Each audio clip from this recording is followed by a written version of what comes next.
8 अक्टूबर पूरी दुनिया में वर्ल्ड डिसलेक्सिया डे मनाया जाता है। डिसलेक्सिया दरअसल पढ़ने, लिखने और हिज्जे करने या हरूफ और अल्फाज लिखने और बोलने में उल्टा लिखना या पढ़ना होता है।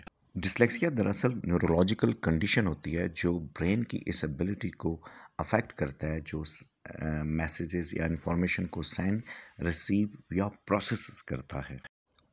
हमारे नॉर्मल स्कूलों में ऐसे बच्चों की तादाद बहुत ज़्यादा होती है जो मुख्तलिफ लर्निंग डिसेबिलिटीज़ के शेड रखते हैं। इसमें डिसलेक्सिया है, डिस्कुलिया है, जिसमें मैथ के प्रॉब्लम्स आते हैं, एडिशन के, मल्टीप्लिकेशन के, पोजीशनिंग के। तो ऐसे बच्चों के लिए डिफरेंट टूल्स इस्तेमाल किए जाते हैं, डिफरेंट टेक्निक्स इस्तेमाल किए जाते हैं ताकि उन्हें लफ्ज़ों की जो बनावट और साउंड पे काम होता है, जिससे वो बच्चे फिर बेहतर अंदाज से सीखते हैं। डिस्कुलिया में बच्चों की जो मैथ की जो प्रॉब्लम्स होते हैं वो होते हैं जिसमें हिसाब करना, वक्त या पैसे का हिसाब रखना और गिनने में इनको दुश्वारी होती है। और इसके अलावा इनको जो यूनिट और 10 का 100 का कंसेप्ट होता है वो बड़ा मुश्किल हो जाता है। यानी इसमें बच्चे के लिए 12 और 21 का फ़र्क करना या इसी तरह 13 और 31 का फ़र्क करना ये थोड़ा मुश्किल होता है।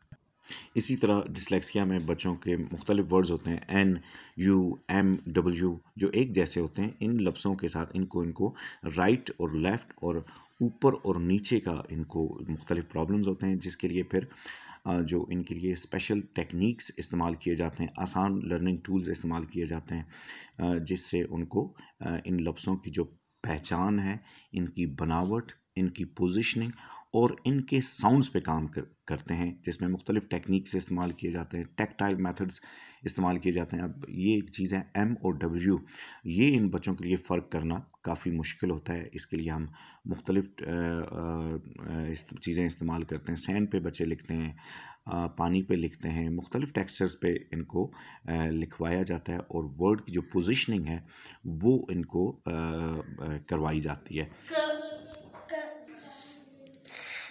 क क उ उ ल